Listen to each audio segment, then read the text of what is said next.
muri iyi ndwi nzovuga kuri iri jambo rifatiye ku kwizera, ariko nshaka kuvuga ukwizera mu buryo bwagutse rutandukanye n'iyo tuvuze kwizera. Kenshi abantu baca bumva kwizerera igitangaza, kwizerera icyo shaka Imana ikora, kwizerera icyo shaka Imana inkorera, bigatuma rimwe na rimwe abantu ukwizera tukubona muri dimension imwe. Ariko iyo Nouveau Testament iriko iravuga ukwizera, ukwizera ni ensemble, ni kigize cyose imigenderanire yacu n'Imana, kuko guhera umunsi twakira Yesu twamwakiriye mu kwizera.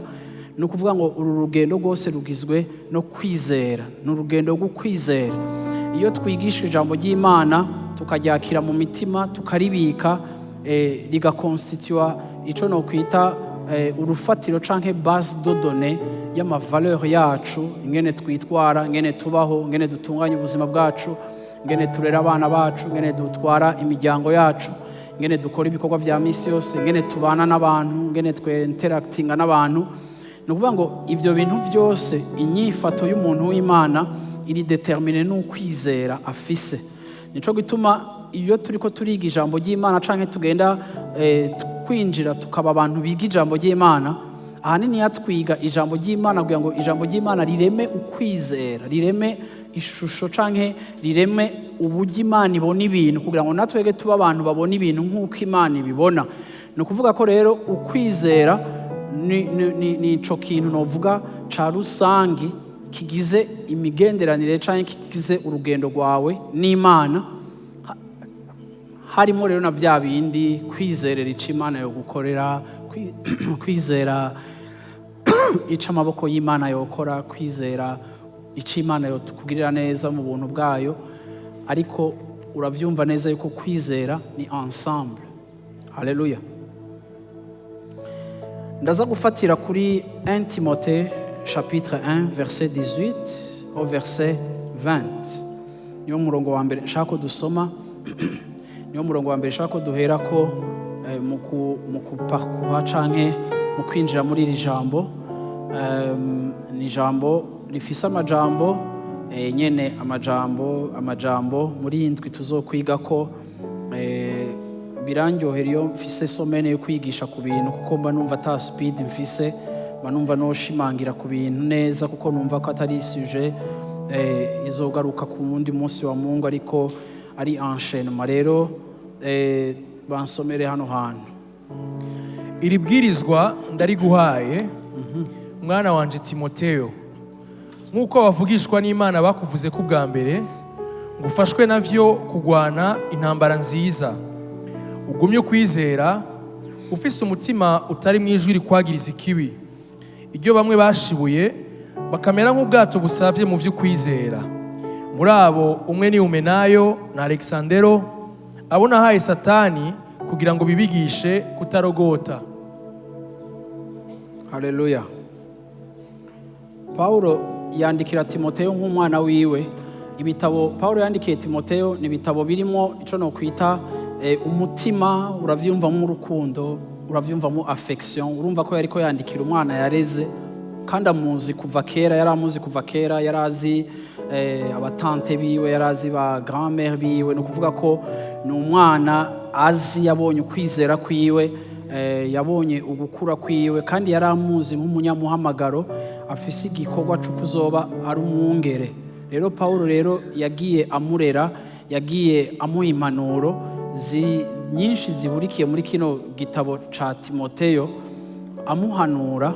Ariko uyu munsi atanguye ngaha amuhanura, amubwira ati ndakwibukije canke ndaguhanuye canke ndaguhaye ibwirizwa Timoteyo mwananje, mfatiye ku buvugishwa bwakuvuzwe ko, aho ubwo buvugishwa bwagusaba kurwana intambara nziza. Paulo akavuga ati ndibuka ko bakuvugishijwe ko, kuko Timoteyo yari yararonse profesi. Ariko ubwo buvugishwa bwari bwaje ku buzima bwa Timoteyo. Ubu buvugishwa bwamubwira iri jambo rivuga ngo uzogwane intambara nziza, combat le bon combat.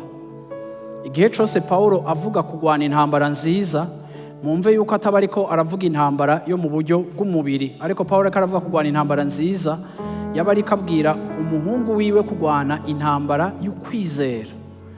Kuko ukwizera, iyo tugendana n'Imana, ukwizera kubamwo intambara zifatiye yuko umwansi w'ukwizera, umwansi w'Imana ari we Satani, akora ibishoboka byose kugira ngo atuvane muri iyi nzira y'ukwizera, atuvane muri urugendo rw'ukwizera.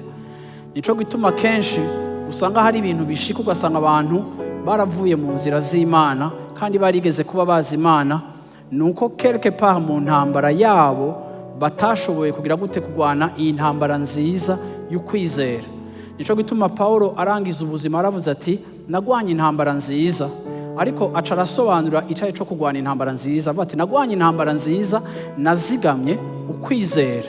Biboneka yuko ingwano yacu ahaniniya mu rugendo rwacu rwa minsi yose, mu buzima bwacu bwo kubaho muri ubu buzima, ariko twakurikiye Kristo, nuko hari ibintu byinshi biza bihangana kandi bigomba kutuvana mu kwizera, ariyo migenderanire dufitaniye n'Imana.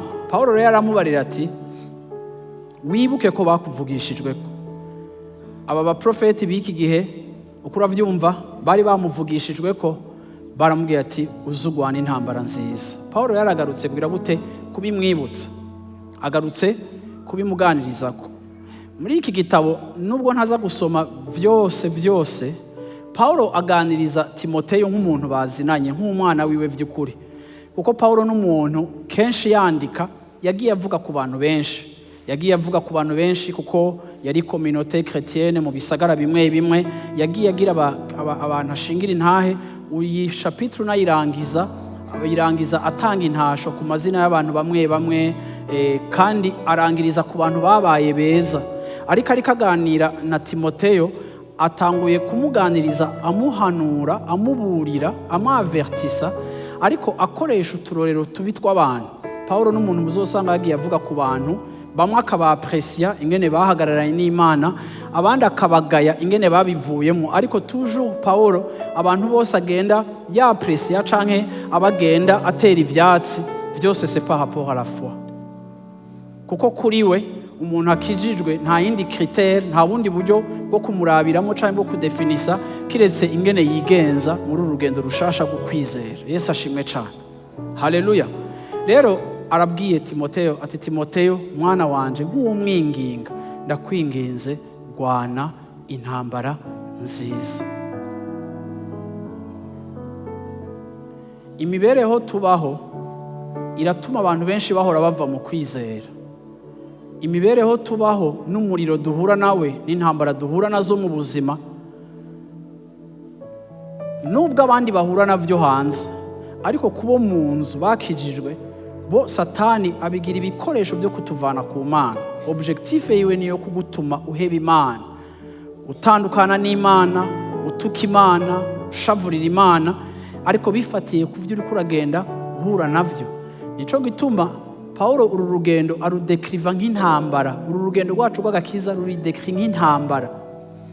Nico gituma mu nyigisho ya dimanche twibukijwe importance yo kuguma turi connect, kuguma ducometse. Kubera iki tuguma turi connect? Iyo uguma umatanye n'Imana bituma uru rugendo n'izi ntambara uzirengana kandi ukazicamo neza, bitigeze bigutuma uva ku Mana, ahubwo Imana ikubereye source ya inspiration, Imana ikubereye inkomoko yahurahura ubwenge bw'ingene wifata mu bihe byawe bibi, kuko iminsi mibi irabaho, irazinduka ikabaho, buragoroba ikabaho, ibintu bikagenda nabi ku buzima bwawe, ingene rero ucu vyifatamwo bifatiye ku rugezo bw'ingene batterie zawe muri Kristo Yesu ziri charge. Nimba utuzuye ivy'Imana uzojera ibibazo vyawe nk'umuntu atari uw'Imana. Kandi murabizi yuko kenshi iyo ibintu tugiye kuvyitwararika Imana itarimo, hari n'igihe twibaza ngo turiko turavyisohoramo ahubwo tukavyinjizamo davantage. Ariko iyo wuzuye uravyumva, Imana iguhumekera ingene wifata, ingene wishura, ico udakora, ico utagira gute, Imana ikaguha uko gutekana kugutuma utaza gukorera muri panike, kuko kenshi panike n'umugenzi mubi n'umuhanuzi mubi, ubwoba n'umuhanuzi mubi buragutubiza bukagushira muri erreur, kibaza ngo ugira usohoke mu kibazo ahubwo ukaciyanfonsamo. Nico gituma imigenderanire yawe n'Imana, unywanye n'Imana neza, amateste yose azagerageza ukwizera kwawe uyasohokamo wayifashemo neza, kuko Imana irakuzuye, ntiwigirisha, si hypocrisie, ariko biri naturel. Wumva umuntu batari bakwiye kwishura ijambo ryiza, wo mwishura ijambo ryiza, abandi bakubwira ngo wabaye akarofa, oya sinabaye akarofa, ariko numva yuko ububwa bwiwe ntibwangira imbwa. Si uko abaye mubi nanje ncamba mubi, nabe mubi ariko je ngoma ndi mwiza. Standard zanje sindazivunjisha standard yiwe, ariko standard zanje ziri muri standard za Kristo. Ndi wa wundi bimeze neza bitameze neza, iyo stabilité, iyo constance, uko guhagarara, uko gushikama muri valeur biva mu gucomekwa ku Mana. Murambona kenshi mu buzima abantu benshi baraca mu bibazo, ukabona vraiment je murambona abakristo, nkabona umuntu ingene yinjiye mu kigeragezo, nkabona ingene ariko aragicamwo, nkabona ingene kiko kiragenda, rimwe na rimwe ukabona ikigeragezo kirafashe indi sura, kirahinduye isura, kirafasha uwundi murindi, kirafasha uwundi muvuduko, kiramanutse, kiraduze, ugaherekeza umuntu muri ico gihe, ukabona ingene aho hantu haca, ukabona ingene ivyo bintu avyifatamo, ukagira gute, ukabona yuko vy'ukuri nawe uri kuramuraba ukavuga je sinzi ingene iyi situation inshikiye no yifatamwo, ariko ukumvura konta ku Mana, ariko ukagenda ubona difference y'abantu bajana n'Imana mu bintu bariko baracamo n'abantu batari kumwe n'Imana mu byo bariko baracamo. Hariho ubudasa bunini cyane. Hari ikigeragezo kiza mu buzima bwawe, kikaza ari ikigeragezo kije mu kirihuta, kimara umwanya muto, kandi abantu bose barakunda ikigeragezo basi, naho atanumwe akunda ikigeragezo, ariko niburi ikigeragezo nicoza kigahera. Ariko hariho vya bigeragezo biza kikahaguma, kikamera nk'akama k'imvura, kadahera, ukakijanamwo kuri bonana, ukatura ngo turambitswe inkomezi, uravyumva kiragiye, ukabona 2026 nayo niraheze, kiriho, wahinduka inyuma ugasanga muri retroviseur kiriho kuva 2023. Bene ivyo bigeragezo n'ibigeragezo ndavyita ibigeragezo bya usure, n'ibigeragezo bijya magufa y'umuntu, n'ibigeragezo biguhekenya pole ukavuga ati je nopfuma mbona nciye mu kibazo kikaza mu munsi umwe kigahera kikarengana.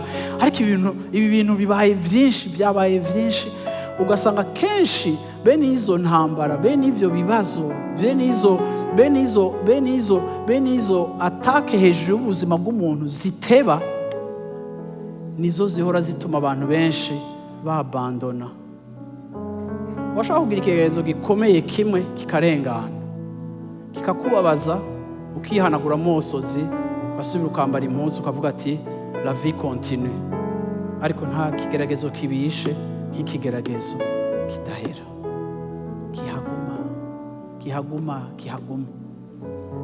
Muri bewe n'ibi bigeragezo rero niho duhamagarirwa kugwana intambara nziza, kubera uburemere n'uburambe bwavyo burakuvunagura.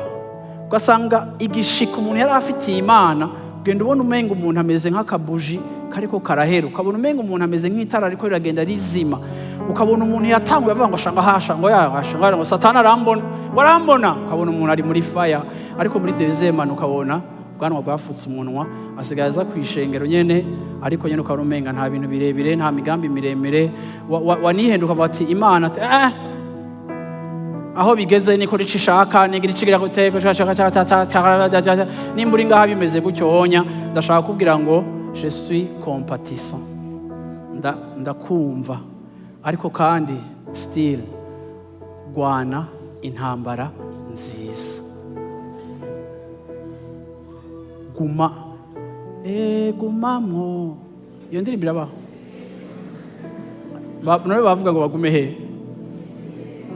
Muri Yesu. Pana mu kigeragezo, muri Yesu. Iri correct indirimbo, Yesu ashimwe cyane. Rero aramubwira ati nkuko bakuvugishijwe kugwana intambara nziza, ariko aramwankuhaje, arazi ko uyu mupeti agiye kuba pasiteri, azohura n'ibibazo, azohura n'ibigeragezo, azogera gute, ariko ndakwinginze uzobibuke ko wabikuvugije wo kuva ukiri mutoya, uzogwana n'intambara nziza, ntihagire impamvu nimwe izoboneka wova mu kwizera, ariko uzugire gute, uzugume mu kwizera, uzogwana n'intambara. Ku murongo wa 19 aciye adefinisa ico bita kugwana intambara nziza, aravuga ngo uze uzigame ukwizera, wongere ugire umutima udafise ijwi rikwagiriza. Niba washobora kuzigama ukwizera malgré la durée de l'épreuve, ariko ugashishikara kugira ivyizigiro mu Mana, ugashishikara kwizera Imana irangiza intambara, ugashishikara kwizigira Imana ikuzigamira mu bihe byawe bibi, ugashishikara kwizigira Imana ihagararanye na wowe kandi kigushoboje, ugashishikara gushira amaso kugushobozwa kurusha kugutakaza. Niwazigama ukwizera, Yesu ashimwe cyane. Navuze mu gatondo iri jambo rigira kabiri, amubwira ngo kandi ubeho udafise ijwi rigira gute, ijwi rigira gute, canke agatima muntu katagira gute, umutima utarimwo ijwi rikwagiriza ikibi. Kenshi dukunda kubona abantu bakoze icaha, ariko kandi ngenda kubwire yuko icaha kiri ku rwego rwa gatatu, ariko ku rwego rwa kabiri mbere yuko umuntu akora icaha, umuntu aba yaguye mu kutumvira canke mu kugarariza. Imbere yuko umuntu aja mu kutumvira canke kugarariza, aba yakorotse avuye mu kwizera. Ni ukuvuga ngo iyo umuntu atakiri mu kwizera, biroroshe ko atumvira, kandi umuntu atumvira biroroshe ko yisanga mu caha. Rero Pawulo aravuze ngo uze uzigame ukwizera, co ni kimwe. Ni ukuvuga ngo uzugume mu vyo wemera, ntuze uvunje ivyo wemera. Uravyumva? Na situation canke niki, ntuze uhemukira ivyo wemeye kubera uri ahantu hagoye, ariko guma mu vyo wemera, hama ugumane umutima utakwagiriza, ijwi ryo mu mutima, umutima udafise ijwi riwagiriza. Arongera aravuga ku bijanye n'iri jwi, uravyumva? Aramubwira ati umutima utarimwo ijwi rikwagiriza ikibi, iryo bamwe bashibuye bakamera nk'ubwato busavye mu vy'ukwizera.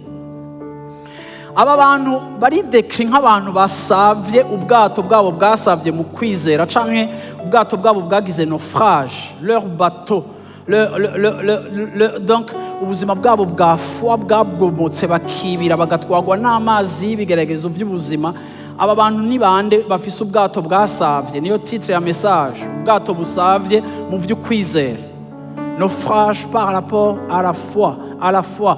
Nabahe basavye, nabahe bari dekri nk'abantu bafise ubwato busavye mu kwizera. Aba ni bande? Aba bafise iyi description n'abantu à la longue bamaze kuva mu kwizera bakagenda mu kutumvira Imana, baguye mu caha.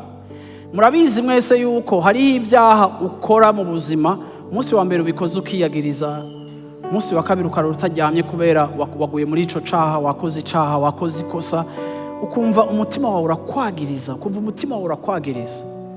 Kenshi iyo umutima ukwagiriza, ikintu gikurikira kiba gikwiye gukogwa, haba hakwiye gukogwa ico bita repentance, uravyumva, canke confession, kwatura canke kwihana.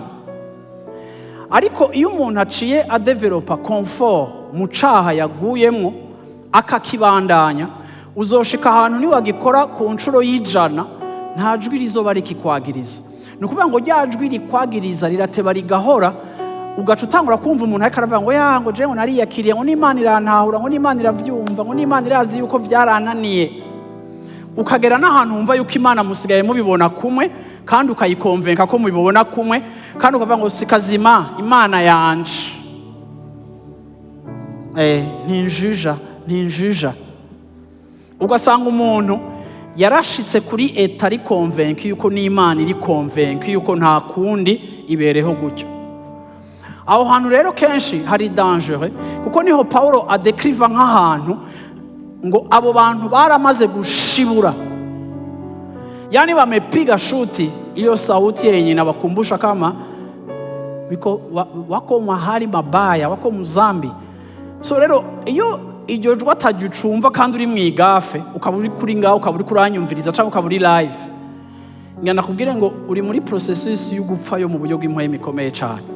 Kuko iyo umuntu ari mu kwizera, ikintu ca mbere gikurikira nuko conscience yiwe niyo ikubwira, umutima wawe, ijwi ryo mu mutima cyangwa umutima wawe, agatima muntu kajya kindani niko kakubwira kuri mu kwizera, niko kakubwira ko uhagaze neza mu Mana, niko kakubwira eske hari umuntu yohagarara neza ku Mana 100%? No, urashobora kuba ufise ama faiblesse, ariko kandi hariho eta ya péché udashobora kudemeramo ngo hamusubire uvuge ngo uri mu kwizera. Paulo rero ko ahanura Timoteyo amubwira ngo sinshaka kumera nk'aba bantu ndiko ndakubarira, mwana wanje Timoteyo. Aba bantu nabo umunsi umwe barigeze kuba bahagaze mu vy'Imana, aba bantu umunsi umwe barigeze kuba basenga Imana, bisonzesha kandi bafise ishaka banakorera n'Imana, ariko bageze ahantu ubuzima bwabo bugwa ahantu. Rero mwana wanje uzugwana intambara nziza, ntuze wisange ubuzima bwawe bwaragiye pole ukisanga warageze ahantu ukwizera n'ijwi ryo mu mutima wamaze kubiterera hariya, ufise ubundi buzima. Please ndakwinginze,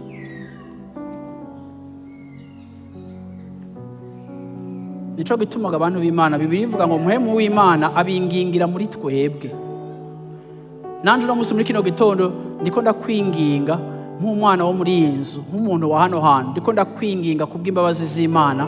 Haleluya. Stay connected, fata kuri Yesu, oma kuri Yesu, nywana nawe, hagume, guma hafi yiwe, kuko niho hari grâce igushoboza kwandura ibintu sans renoncer à la foi.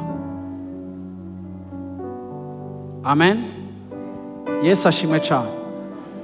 Aca aravuga ku murongo wa 20 ati muri ico gitigiri rero c'abantu bambanye gutyo, umwe ni Humenayo na Alexandre.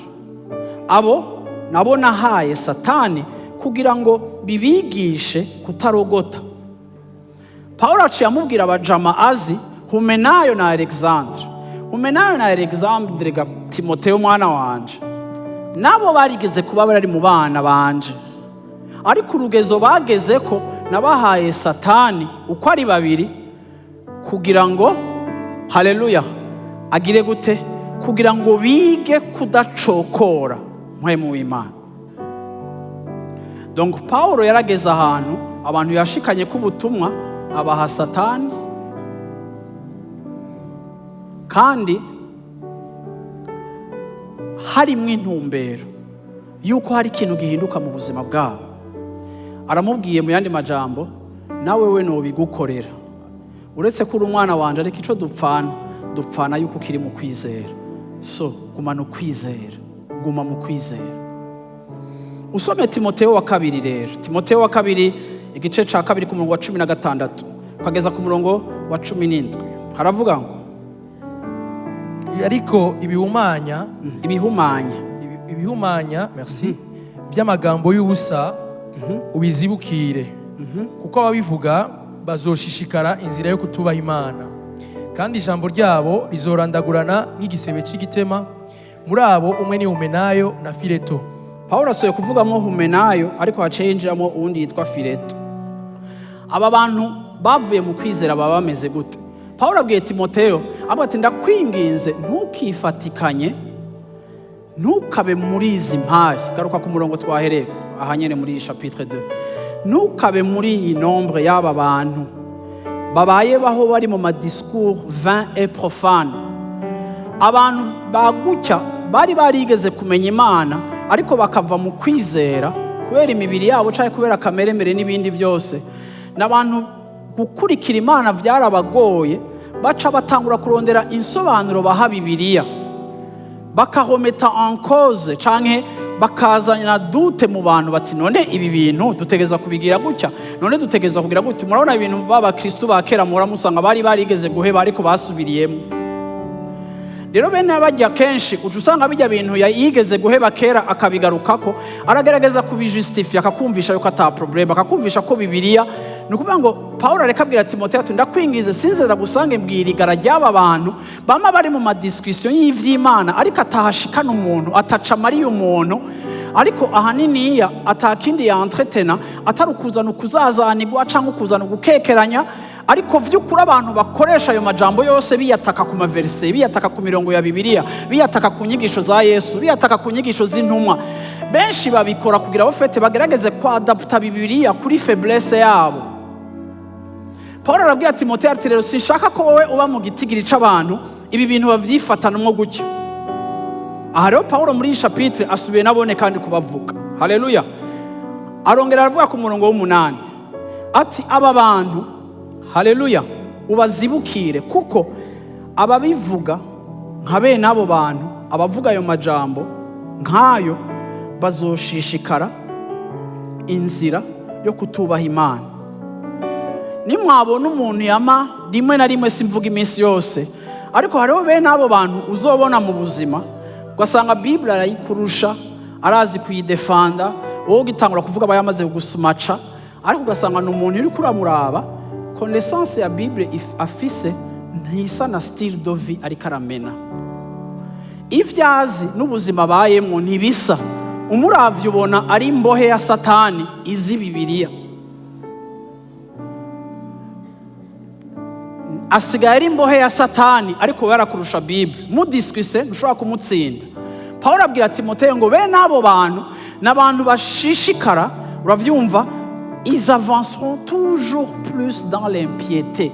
Bagenda toujours baba babi, ugasanga uravyumva ubuzima bwiwe buba bubi, nta vyamwa vy'Imana afise, nta buzima bw'Imana afise, nta mahoro y'Imana afise, ni mbohe y'icaha, ari livré au péché, ariko afise connaissance ivyimvye umutwe wiwe.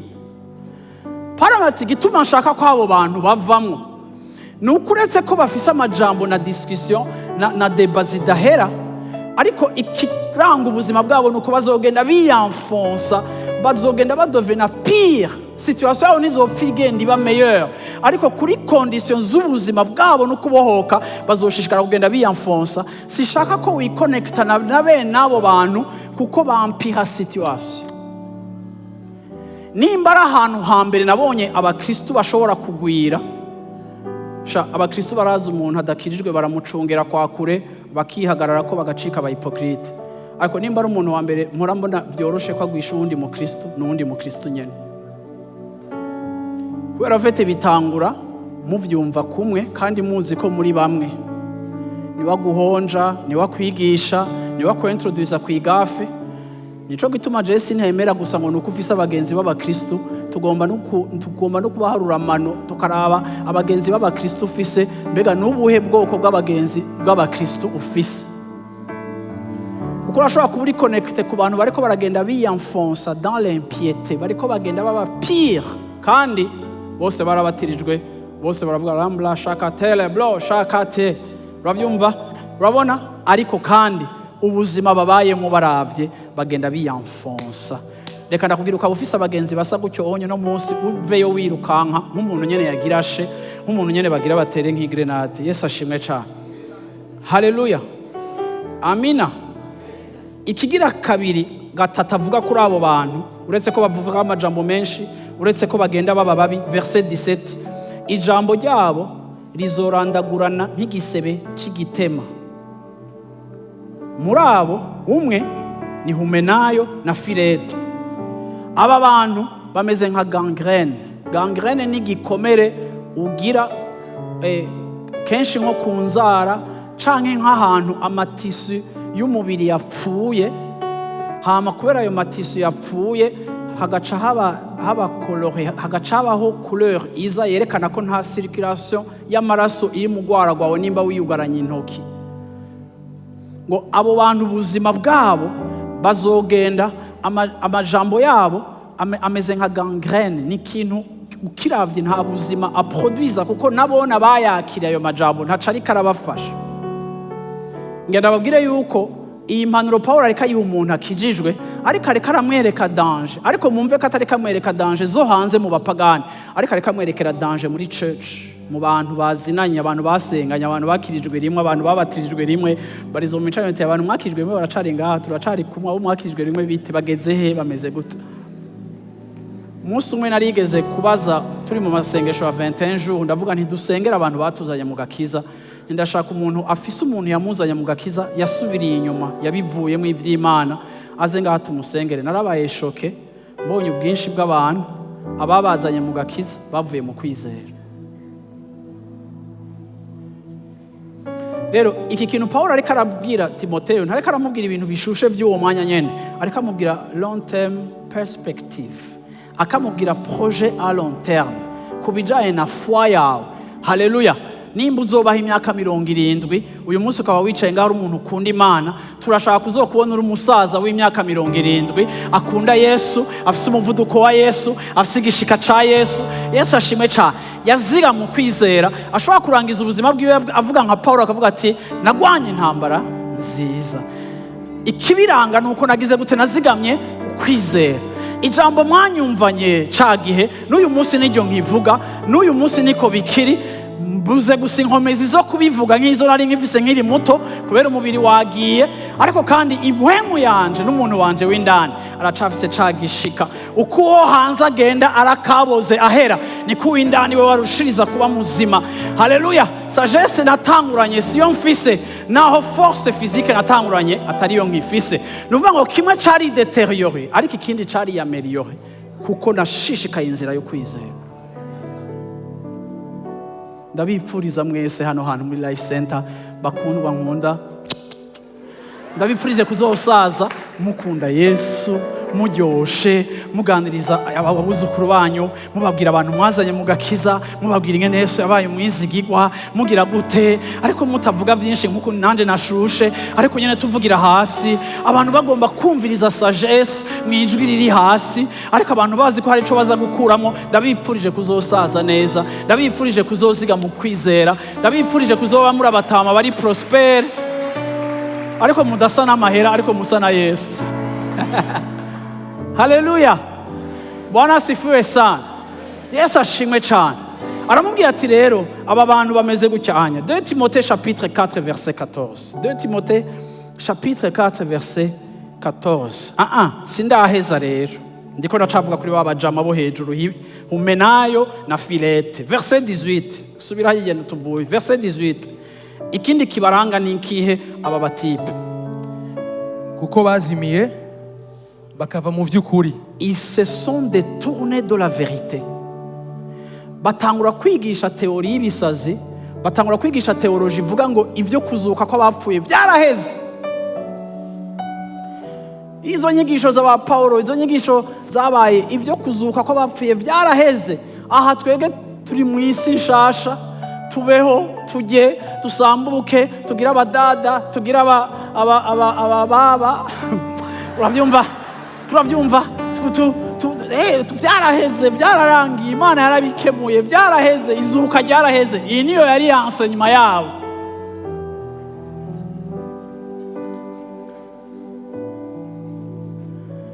Ngo kugeza naho kubwo kwigisha amajambo y'ikinyoma, ni musome neza uyu murongo, havuga ngo bagize gute? Ils ont renversé la foi de quelques-uns.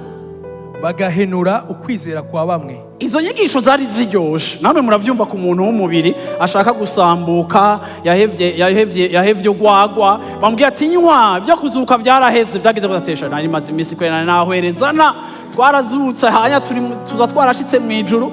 Izo nyigisho muravyumva ko ari inyigisho, niza nyigisho niba bavuga butumwa abantu baca bakunda, niza nyigisho zishazikundwa kuko nyene ni inyigisho zivuga yuko ivy'umubiri ata problème, ko ivya resurrection Yesu yarabikemuye, vyaraheze. Muravyumva, ni mutuzanire rero twibereho, twikorere ko dushaka. Kubera iki? Kuko ni ikintu kikwereka ko ni kandi aba bantu igituma batumye n'abandi bantu bazimira ni kubera iki? Nuko bari bafise the knowledge, bari bafise la connaissance de la parole, c'était des grands théologiens, bashobora guparvena kudetruiza ku buryo aba bandi rero bamwe bagikizwa bakigwana n'umubiri, na ba bandi nyene vyanse ko bava mu mubiri bumvise iyo nyigisho, ngo ils ont détourné quelques-uns de la foi. ni ukuvuga ko hari abantu baguye kubera izo nyigisho, kuko ufite bari basanzwe bameze nk'abari ko baragwa, ariko izi nyigisho zije kubakomforta muri kamere kabo no muri chair, baca bumva yuko ari izo nyigisho ziri propre kurusha iza ba Paulo zivuga separation na sanctification. Haleluya, amen. Aramubwira ati rero aba bavuye mu kuri, abandi ko nakubwira nta kuri kw'Imana bakirimo, baragusezeye. Verset 19. Ariko haleluya, itanguriro ry'Imana ryo kubaka ko rirakomeye. Byanditswe ko iki kimenyetso ngo uhora hagize gutarazi abiwe, kandi ngo umuntu wese avuga izina ry'uhoraho ave mu kugabitanya. Umuntu wese proclama le nom de Dieu. Uretse yuko naho inyigisho z'ikinyoma zoza zikaba populaire zikajamwa abantu benshi, ariko le fondement qui a été établi, il est solide, irakomeye. Ni ukuvuga ngo hari bizonyiganyizwa, ariko hari bitazonyiganyizwa kubera urufatiro rurakomeye. Bwana asifiwe sana. Aravuga ati rero kuko urufatiro rukomeye, kandi mwibuke ko bivugwa ngo uwo Imana irazi abayo, nuko uwitirirwa Imana ikintu ca mbere yokora yitandukanye n'ikibi. Uwitirirwa Imana qu'il s'éloigne de l'iniquité. Uwitirirwa Imana ahunge aje kure y'amafuti, kuko yitirirwa Imana. Vy'ukuri umuntu yitirirwa Imana ari mu kwizera ntashobora kuguma mu mafuti, kuko ikintu kiza naturellement iyo uri connecté ku Mana nuko Imana igendera kudetasha n'ibintu bibi ubuzima bwawe buriko buraspihako bitayihesha icubahiro. Nuvuga ngo ubuzima bwawe, course yawe na raison de vivre, il est ma raison. Je ne pleure plus, je danse devant lui. Il m'en réjouit par beauté, il est ma joie. Mon ami, mon bien-aimé, il est ma raison. Il est digne d'être loué. Il est ma raison, il est ma joie. Nta bundi buzima ngifise, nta kindi kintu. Course yanje ni ukumukurikira, ni ukumukunda, ni ukumurondera. Je m'éloigne uko imyaka igenda njana nawe, je m'éloigne davantage, je m'éloigne davantage, je m'éloigne davantage. Reka kuza kumwe ngo reka kuducira urubanza ngo rishengero ngo si urubanza ngo si tribunale ngo nduwimana ngo Imana ngo irabizi. Reka nakubwike ntibishoboka ko uri uwayo uyatura ariko ugashishikara udomera mu kibi. Ni ikintu kikwerekana yuko waravuye mu kwizera, usigaranye etikete y'ivy'Imana, ariko tu ne marches plus muri foi, kuko umuntu agendera mu kwizera ari detashe absolument. Ushaka kumenya igitoro cawe aho kigeze mu vy'ukwizera, ushaka kuronka indicateur n'amanota sur 10 concernant ta foi, regarde ta vie et tes priorités, bizokwendika aho foi yawe igeze. 2 Timothée chapitre 4 verset 16. Aravuga ngo 2 Timothée chapitre 4 verset 16. Mwiburana ryanje rya mbere ntawanyikije, ariko hera kuri verset 14. Alexandero aragarutse kuvuga wa mutipa abantu Paulo ko yarabatesheje. Yesu ashimwe ca. Umucuzi yangiriye inabi nyinshi, umwami wacu azomwishura ibikwiranye n'ivyo yakoze. 15. Nawe umwiyubare kuko yagwanije amajambo yacu cane. Umvise Paulo, uyu muntu yankoreye ikibi kandi Imana ibimugire gute? Bibaza ko yamuriye amahera, bazomera bibaza ko yamuriye amafaranga, bibaza ko yamwive. Nta kindi kibi yamukoreye guca naho Paulo avuga ati vy'ukuri uyu muntu yankoreye ikibi kandi Imana ize imwishura ibihururanye n'ibikorwa vyiwe. Aca arabwira Timoteyo ati Timoteyo wirinde Alexandre, umwirinde kuko yaragwanije amajambo yacu. Ndashaka ndabereka ingene aba bantu ba mbere bagize fondation de l'église primitive bari radicale muri foi yabo. Ntibari abantu batolera, ntibari abantu bakomprometa, bari abantu bari radicale. kubera iki abantu b'Imana ukwizera kwawe ni ikintu gikomeye. Ukwizera ikintu kizoguha kubona Imana ibihe bidashira ni ikintu gikomeye. Iyo utanguye kwifatikanya aramubwira ati ndakwinginze uzumwirinde, wibaza ngo yamubwiye ngo uzumwanke, no, uzumwirinde aussi longtemps akigwanya inyigisho n'ivyo Imana yatwijeje. Si umuntu wo gufrekanta, si umuntu wo gupasa igihe, kuko umviriza umwambiro muke uvyimbisha umukate. Ashobora gukohompa foi yawe, ashobora kuvangira foi yawe, ashobora kukuvangira. Kandi bantu b'Imana muze mu birabe, igihe wanyoye ku mariba atariyo avanga ukwizera, igihe cyo kugwanura buriya ingene uhagarara, kuko ukwizera kwawe kurimo melange y'amadoctrine futu. Niho iyo umuriro washusha utangura kwimba ngo mbega sinogerageza na ca kindi. Kubera iki ukigerageza? Nuko wigeze kukijya ko urakinywako, nico gituma ucikora ko mu gihe cawe kigoye. Paulo aramubwira ati rero umviriza uyu muntu, uravyumva, prends tes distances, kuko ukwizera kwawe kuri important kurusha ama connection na friendship. Haleluya. Ku murongo wa 17, ariko umwami wacu, ku murongo wa 16, mwiburana ryanje, igihe nariko ndaburana rya mbere nta wanyikije, nta muntu numwe yambaye hafi, ariko bose barantaye, icoma ntibabiharugweko. 17, ariko umwami wacu, ariko Imana yacu niwe yarampagarikiye arandemesha kugira ngo ubutumwa buvugwe nanje butagabanije kandi butagabanijwe, abanyamahanga bose, kugira ngo abanyamahanga bose babwumve. Nuko mva mu menyo y'intambwe. Ni guki Imana yankuye mu menyo y'intambwe. Naho batahagararanye nanje, naho batabaye solidaire ku ntambara dupartage, kuko bagize ubwoba, ababobo batahagararanye nawe, Paulo ntavuze ngo Imana ibahore, ariko ababobo Paulo avuze kuko ari faiblesse isanzwe, aravuze ngo ababobo Imana igire gute, ntibabaharureko. Ariko kandi nubwo bataje ngo bahagarare na jewe mu gihe on faisait équipe, ariko bagata bakomoka, ariko kandi nubwo batahagararanye nanje, uno munsi mpagaze ngaha ntariko ndajya imihari, ariko mpagaze ngaha ndiko ndashima Imana yuko nubwo bo batabishoboye, yoyo yahagararanye na jewe, iranzigama, irahambera, kandi ubutumwa bwiza bwarashishikaye kuvugwa, kandi abapagani barihanye, kandi na jewe yashoboye kunsohora mu menyo y'intambwe. Uyu munsi ndi muzima, ndashimira Imana idata umuntu w'Imana. Muntu w'Imana, hari ahantu uca mu buzima bwawe mu kigeragezo cawe ugasanga usigaye uhagaze wenyene, kuko abantu badashobora gusuporta ampleur y'umuriro uhagazemwo. Ariko ndaje kwibutsa no munsi muri kino gitondo no kukuremesha, ndakubwira ngo naho umuriro wawe uba mwinshi ugashaka kwifatikana n'abantu bose ukabona bariko barakurasha, bareke, kuko ntibafise grâce y'uwo muriro. Ariko nimba wowe ukiri connecté, uhora hazojana na wewe akwigishe ku bantu. Iyo turi mu bigeragezo turamenyeshwa ku bantu, iyo turi muri bigeragezo turamenyesha amakapasite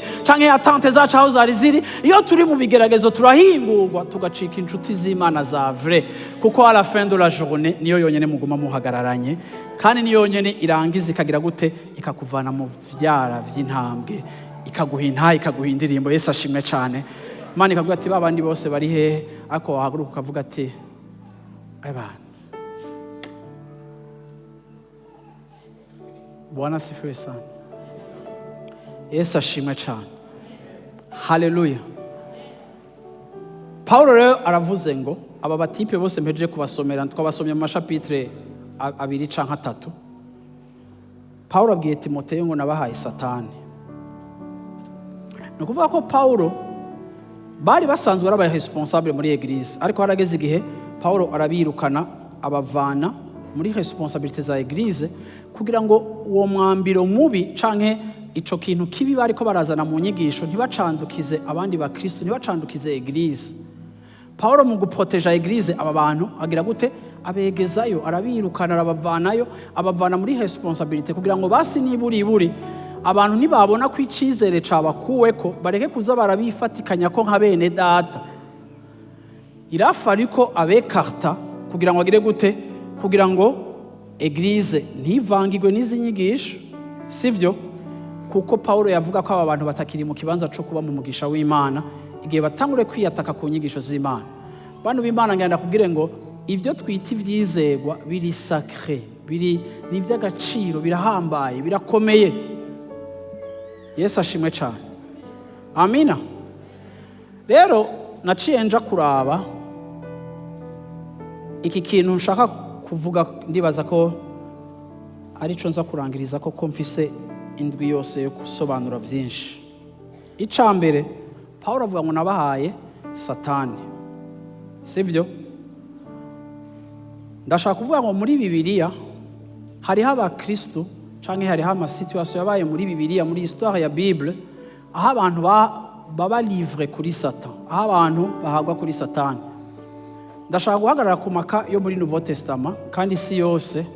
Icambere hari abantu bahawe canke bahawe Satani, wandike hari abahawe Satani kugira ngo Imana igaragaze ingene agakiza ari ikintu c'ukuri canke authenticité. Uravyumva ndavuge mu Gifaransa, révéler l'authenticité de la foi salvatrice. Uravyumva, guhabwa Satani ariko bifise intumbero yo kugaragaza canke yo gushingira intahe ukwizera. Matthieu 4 verset 1. Muri Matayo 4 ku murongo wa mbere haravuga ngo buno Yesu aduganwa namwe mu bugaragwa, mu bugaragwa ngo ageragezwe n'umugwanizi, kugira ngo ageragezwe n'umugwanizi. Ndashaka mubone yuko muri plan y'Imana Yesu turazi ko yagiye gusenga iminsi 40 mbere yuko atangura ministère, akisonzesha iminsi 40, amajoro 40.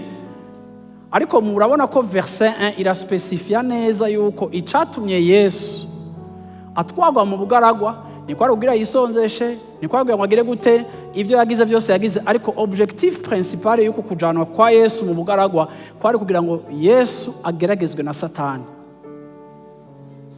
Ça veut dire que Dieu l'a exposé kugira ngo Yesu aho hantu ko yahifashe, kuko muribuka ko Satani ama atake yose yagize kuri Yesu yari ama atake yiyataka kuri projet ya Yesu yo kuzozana agakiza. Ni nkuko Satani yareka arapropoza agakiza gaciye mu nzira yiwe. Ariko murabizi yuko Yesu iyi minsi 40 ayirimo ayirangiza, Satani akaza akamugerageza kandi ashonje. Murabizi neza yuko iki gihe Satani yaje akamugerageza, Yesu yaranesheje iki kigeragezo, arakinesha vraiment, niyigera agira gute. Ariko Yesu yereka Satani yuko inzira yonyene yo gushika ku gakiza, inzira yonyene binsaba guca ku musaraba. Sishaka icubahiro mpa, sishaka gupfukamira, sishaka gusenga iyindi Imana, kuko l'unique voie yo gushika kuri uyu mugambi w'Imana wo kuzana gakiza ni jewe ntegezwa kuja ku musaraba, apana amahakursi uri kurampropose. Hari gihe foi yacu iba teste rimwe na rimwe, uravyumva, hari gihe tuba expose kuko c'umansi ariko bifise iyi objectif, uravyumva, yo gushira ahabona ivyizegwa vyacu, ico twizera, ico twemera, ico tugira gute. Bwana sifuwe sana. Mwabonye ko Yesu yatwawe mu bugaragwa, haleluya, pour être tenté. Vuga uti ordre de mission ya Yesu igihe yaja mu bugaragwa kwari kugira agire gute? Kwari kugira ngo ageragezwe. Ikigira kabiri hari gihe umuntu aba expose ku gikorwa ca Satani, niko vyabaye muri Bibiliya muri ndi texte ngera nsome, kugira ngo bimushoboze kuba umuntu adependa ku Mana, kugira ngo uravyumva abe umuntu adependa ku Mana. Yesu ashimwe cyane. Haleluya. Amina. 2 Corinthiens chapitre 12. 2 Corinthiens chapitre 12, Paulo avuga ikintu gikomeye hano hantu kubijanye n'ubuzima bwiwe, ivyamubayeko. Numva mpambirwa kwirata naho bitagira ikimazi, ariko ngira mvuge ivyo kwerekwa no guhishurirwa n'umwami wacu. 2. Ndazi umuntu wo muri Kristo yaduganywe akajanwa mu ijuru rya gatatu, ubu washize imyaka 14, namba yari mu mubiri simbizi, canke namba atari mu mubiri simbizi, biza Imana. Verset, uteye kuri combien? 2. Tusimbira kuri 4. Yaduganywe akajanwa muri paradizo, akumva ibitovugwa ivyo umuntu atemerewe kuvuga. 7. Kandi kugira ngo noye gutegwa kwishira hejuru birenze urugero, mbitewe nuko nahishuriwe ibirushiriza kuba ibihambaye, nico catumye mpabwa igisata mu mubiri, intumwa ya Satani yo kunkubita ibipfunsi, ngo noye gutegwa kwishira hejuru birenze urugero. 8. Kandi kuri ivyo natakambiye umwami wacu gatatu ngo kimvemwo. 9. Arambarira ati, ubuntu bwanje buraguhagije, kuko ubushobozi bwanje buhingurirwa mu ntege nke.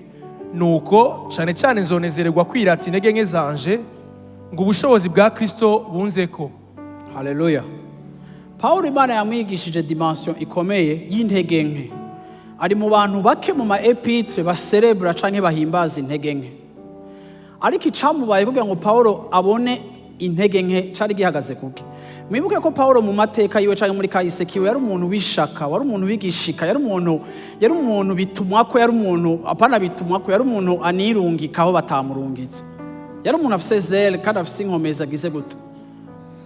Ariko point igira kabiri iravuga ngo hari igihe uba livre kuri Satan kugira ngo ucishwe bugufi kandi wige kugengwa canke kudepanda ku Mana. Paulo Imana atanguye yintroduza aravuga ngo nimba byari bikenewe ko hari umuntu yirata mu bantu bo kwirata, ndazi katari vyiza sha ngo no babarira ku muntu umwe ntiyanavuga ko ari we, plus tard nihavuga ko ari we, ariko avuga ingene Imana yamutwaye mu ijuru rya gatatu, ingene Imana yamweretse yerekwa rikomeye, ingene Imana yamweretse ibintu bikomeye. Aravuga ati nimba hari umuntu yo kwiyemera akiyaminiya ibintu je Imana yanyeretse nta wundi muntu yavyeretse, ni ibintu bidasanzwe. Paulo atangura kwerekana amakari ya communion na relation y'Imana n'amavision yaronse vy'Imana yamuganirije, vy'Imana yagize gute. Ariko arangije aravuga kuri murongo ugira 10 cyo ku murongo w'indwi, aravuga ngo kugira ngo sinicwe n'ubwibone kubera ihishurirwa ryo ku rwego ruri hejuru, à cause de l'excellence de la révélation, kugira ngo sinicwe nako kaboregwe c'ivy'Imana yangize n'amavision yamaye. Imana yanshize ihwa mu mubiri, ari umwami canke umumarayika wa Satani, kugira ngo ambuze kugira gute, ambuze kugwa mu bwibone. Ni iki gihe rero iyi nkuru mwese murabizi, Paulo avuga ngo yasenze gatatu ngo Imana imukize, Imana ntiyamukiza, arasubira arasenga bwa gatatu, Imana icerazira aramubwira ati Paulo ubuntu bwanje bwize gute, buraguhagije. Iyi verset benshi barayizi, ariko kugira ngo Imana ize yanke kumuha réponse kuri prière yiwe, nuko Imana yari ikora igikorwa kuri uyu mugabo ari excellent, kuri uyu mugabo yari afise ibintu byose bigize gute. Imana yakoze igikorwa cyo kugira gute, cyo kumuzigama kugira ngo ubwibone canke ukwikorera ibintu mu nguvu ziwe atisunga Imana bive mu buzima bwiwe, acika umuntu malgré yuko Imana yamwiyeretse ikamukoresha ibihambaye, ariko acika umuntu ari humble kandi adependa ku Mana. Niho rero adekrive akavuga ati ihwa, uravyumva, umumarayika wa Satani yashize ihwa mu buzima bwanje. Ikindi kigira gatatu, Luka 22, 31 na 32, kigira gatatu, ivyo Imana irabikora kugira ngo igushoboze canke ikwekipe kugira ngo uzufasha abandi bari mu kigeragezo. Imana irabikora kugira ngo ikwekipe kugira ngo uzoshoboye kwafermisa canke gutera intege canke gukomeza abandi. Aha tubona Yesu aganira na Petero muri Luka 22, 31 et 32. Ati Simoni, raba Satani yabasavye ngo abagosore nk'ingano. Raba Satani yabasavye ngo abagosore nk'ingano, ariko wewe nagusengeye ngo ukwizera kwawe ntiguhere. Nawe niwamara guhinduka, ariko niwamara guhinduka, lorsque tu seras converti, uzuremesha bagenzi bawe, ube ushobora kuremesha bagenzi bawe. Yesu yarasengeye abigishwa ariko arababwira ati Satani yabansavye kugira ngo abagosore. Ariko Yesu ntiyabwira abigishwa ngo nabimanye, ariko Yesu abwira Petero ati Petero, wowe ico nagusengeye kuko ivyo bitegerezwa kuzoba, iyo test itegerezwa kuzoza. Ahubwo wowe ico nagusabiye ku Mana, nagusabiye ngo ukwizera kwawe mu bintu byose bizogushika, ariko ukwizera kwawe nikuze guhere, nikuze kugabanuke. Haleluya. Mugume mwumva yuko ukwizera gufisiye importance. Kubera iki Yesu atabimanye? Nuko rimwe na rimwe amatesta amwe arakenewe mu buzima bwacu, kuko Petero aratwereka yuko ayo mateste amwe aza mu buzima bwacu ariyo mateste akuza ukwizera kwacu.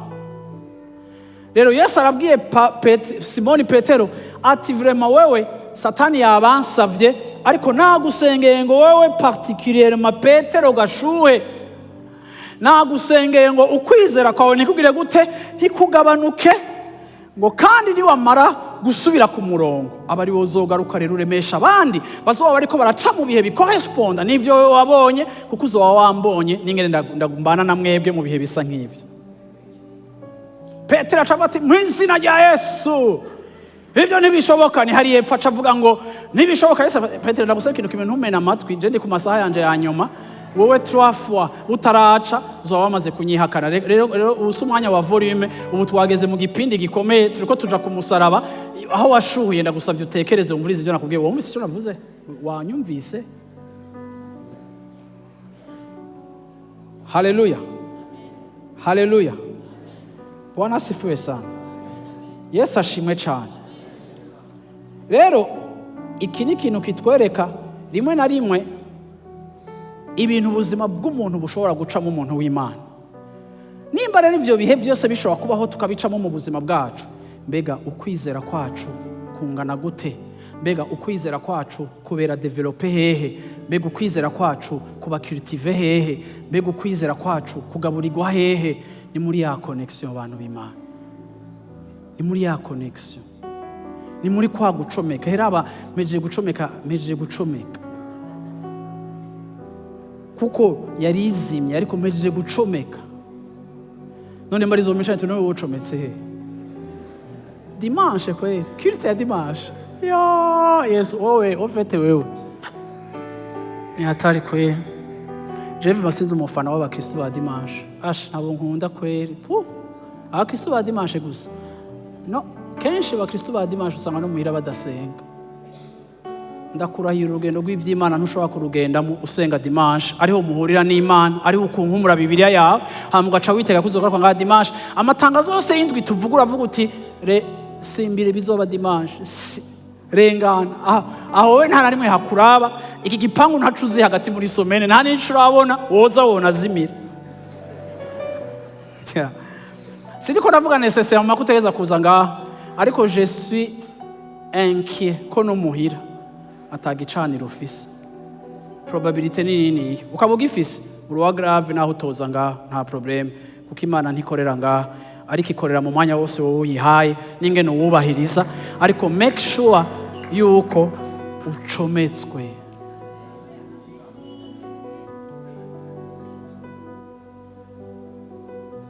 Jewe urabinshikira ngaha turi muri eglise, nkabona umuntu arinjiye mu kigeragezo kwera, akaza akakinganiriza, ariko nkaba ndamuzi apana nka Alexandre. Ariko hariho abandi bantu Paulo yigeze kuvuga bitwa ba Dema, bigeze kumuta. Hariho ba Mariko bigeze gukunda ivy'isi baramuta. Nkabona rero uwo muntu arinjiye mu kigeragezo, ariko nkaba mfise ingene ndamuzi, nkaca numva ico kintu yinjiyemo, nkaca ndaba uwari. Nkabona ni umuntu rero ntawe kumubwira ivyo gusenga, ivyo uturo market twose wamuhaye kera ntwize dufata. Ukabona rero agira atangure kuba spirituel. Simora mbona abantu bareyisisa kuba spirituel kubera umuriro watse. Kora deje umuriro wonyene urakwatsa ku matako yawe wicaye, ukaguma ushaka kwirukanka, kuko ntuvuka rimwe ngo wuzure. Rero bantu b'Imana biri important ku buildinga relation yanyu n'Imana. Aho wagiye unanirirwa ukisanga mu bintu utokwibajije ko uwo kwisanzemo, ukisanga mu mafuti utokwibaje ko ukwisanzemo, nuko wabanje kuva mu kwizera uja mu kutumvira, uca wisanga mu caha.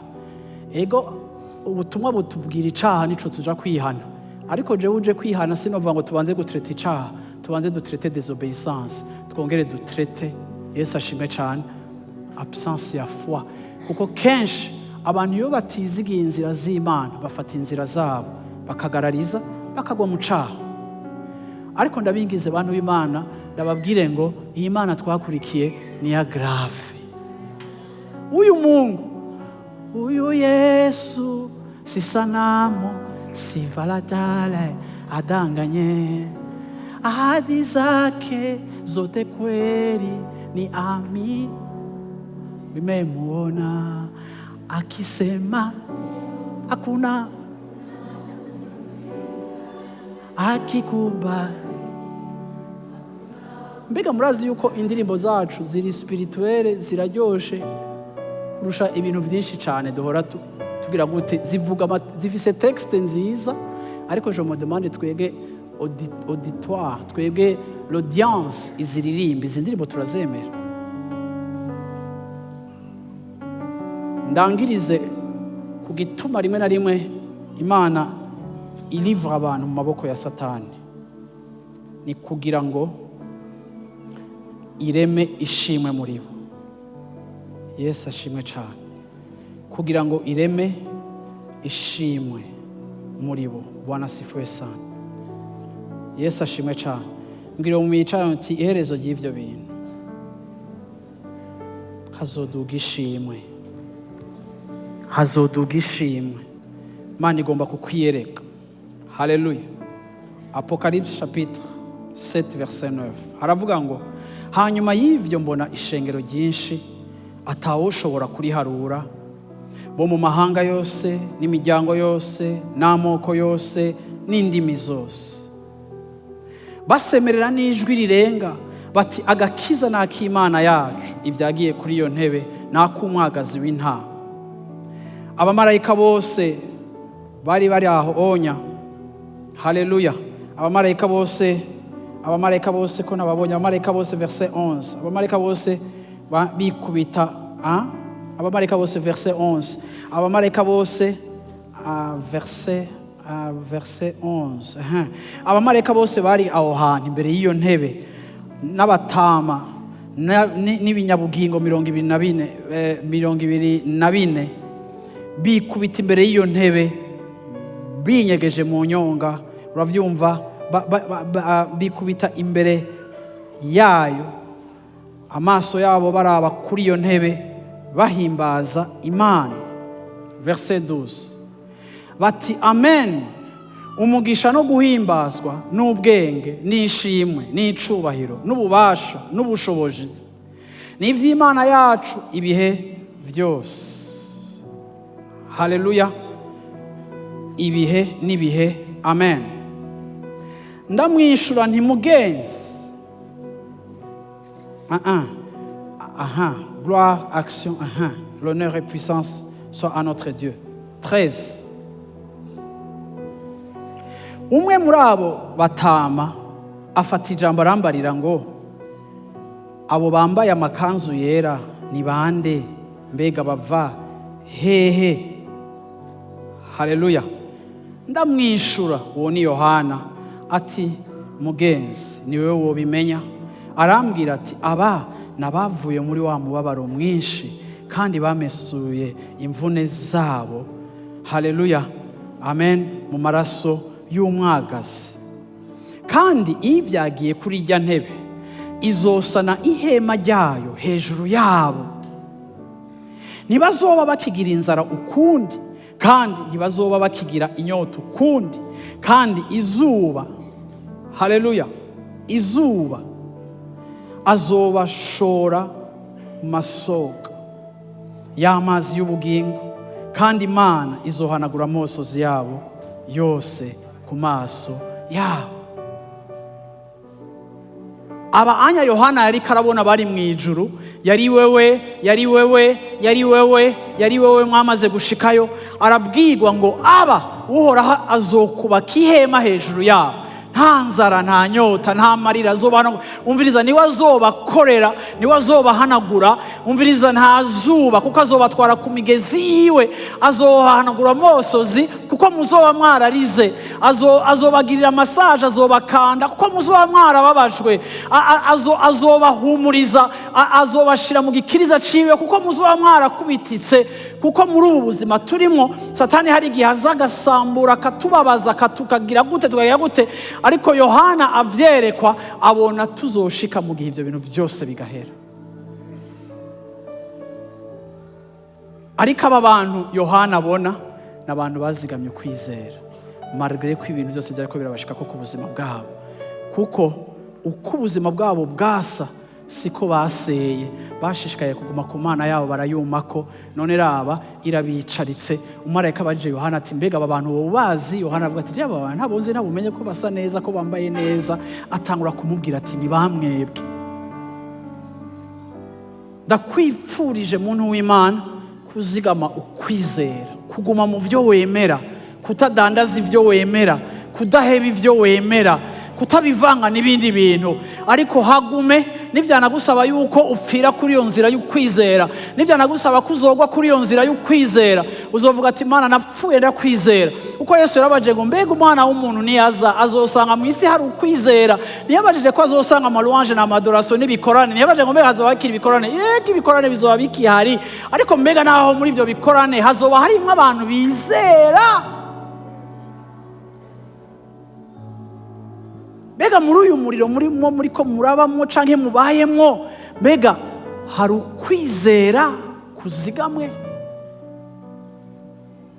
Nimba Satani ariko arakugosora nk'impeke canke nk'iki, mbega uzozigama ukwizera ko Yesu yasenze akavuga ati nagusengeye Petero. Inyuma y'ico gihe ntashobora guhagarika, uri oblige gucamwo kuko nagipermese kugicamwo, kuko Satani yabansavye niyobashika ko ntavyemeye. Ariko ntavyemeye, sinabazigamye, ariko nemeye ko muhaca. Ariko hamwe no kuhaca nagusengeye ngo Petero, ukwizera kwawe nikuze guhera. Kandi Imana ishimwe yuko naho Petero yacanganyikiwe agasubira kuroba, Yesu yagarutse akamuhamagara, agacika igishirira n'igikoresho kidasanzwe. Imana ishimwe yuko Petero yarangije ari umukozi w'Imana, yagize gute, naho yadefaye gato, naho yatebushe gatoya, ariko à la fin de la journée la foi a vaincu. Petero yabaye uw'Imana. N'igihe bari bagiye kumuhamba agira ahagarara ati sinopfa nk'umwami wanje ngo mpfe mpagaze, ni muncurike basi mu renverse, uko iryo teka ryo gupfa nka wenda ryo mfise. Baramucurika byanse ko heba Yesu, kandi ari wawundi yamwihakanye ca gihe. Ariko à la seule différence yuko igihe yamwihakana ntiheri bwaronke muhemu yera, ariko kuri Pentecote amaze kwambikwa muhemu yera, he was ready to die for him. Iyo turi connecte kuri we aduha inkomezi zo guhagararana nawe, n'igihe bigoye guhagararana nawe bidushoboza no kumuzira, n'igihe twohemuka tukaramuka, ariko ukavuga ngo no way. I have decided to follow Jesus. I have decided, nimeamua. I have decided to follow Jesus, no turning back, no turning. Ntitwamukurikiye dufise option yuko vyanse tuzosubira aho twari turi, ariko twamukurikiye twamukunze, kandi c'est pour le meilleur et pour le meilleur. Yes, ashimwe cha. Hallelujah. C'est pour le meilleur et pour le pire.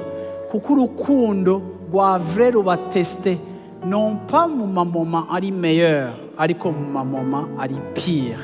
Niho umenya kukunda. Mwami Yesu ndaguhaye icubahiro muri kino gitondo.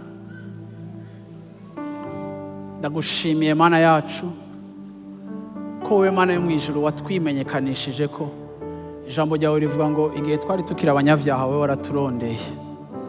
Site twakurondeye ariko niwe waturondeye. Ariko mu gihe gikwiye umaze kuduhishurira umwana wawe Kristo, twaramukurikiye, kandi kuva acitse umunezero wacu tugenda tumukurikira, tukagenda dutandukanywa n'ikindi kintu cyose atemera. Ndagushimiye muri kino gitondo ishengero ryawe. Ndagushimiye ba Timoteyo, ndagushimiye abakwizera bari hano hantu muri Life Center. Ndagushimira umuntu wese Mana yo mu ijuru, ndakenguruka igikorwa wakoze, ico watanguye mu buzima bwiwe. Mana ndagushimira Mana yo mu ijuru, umugambi wawe ukomeye Mana. Kandi Mana yo mu ijuru, igihe cyose kugira ngo dutambukane na wewe bisaba ko tuba dufise ubwato budasadutse mu byo kwizera. Bisaba yuko ubwato bwacu butagira naufrage. Bisaba yuko ubwato bwacu butraversa bugashika juste à l'autre bout. Bisaba yuko ubwato bwacu burengana. Bisaba ko ubwato bwacu butaba butobotse ngo bwinjiremo n'ayandi manzi yotuma bwibira. Nico gituma Mwami Yesu nsengeye ishengero ryawe muri iyi minsi turimo y'amasengesho, iyi minsi n'urugendo rw'uyu mwaka.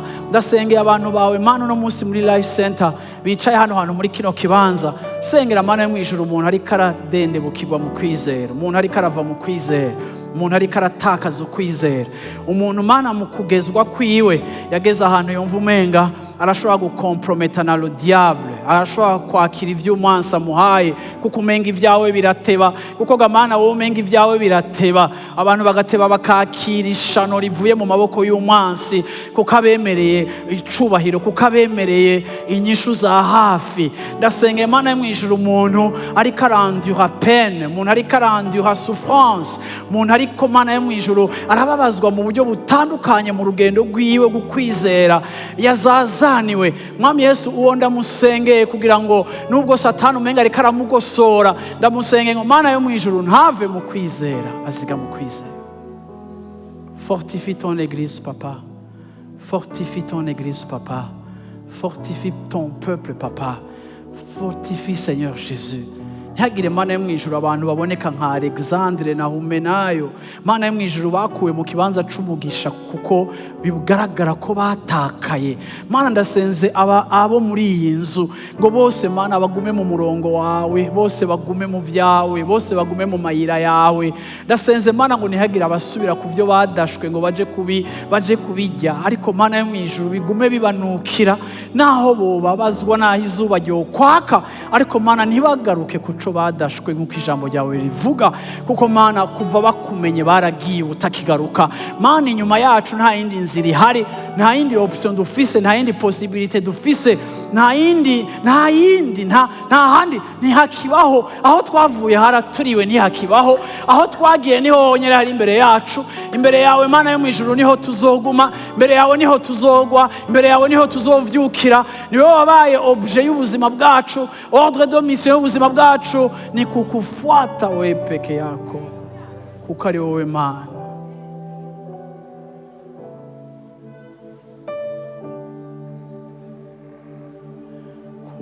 Kuriho ntaco nzotinya, ibiri imbere urabimenya. Pfumbatiye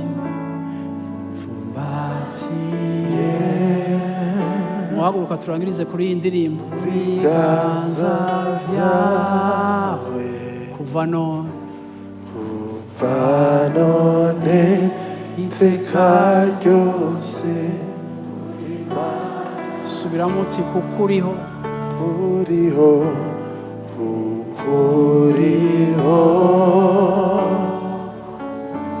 ntaco nzotinya, ibiri imbere urabimenya. Ufumatiye mu biganza vyawe uno munsi kugeza none iteka ryose.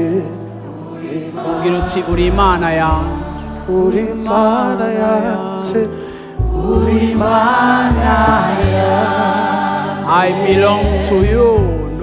Uranzigama mu maboko yawe, ntaco nzotinya. Uri Imana yanje, uri Imana yanje. wanje uranzika mu maboko yawe yawe ntacyo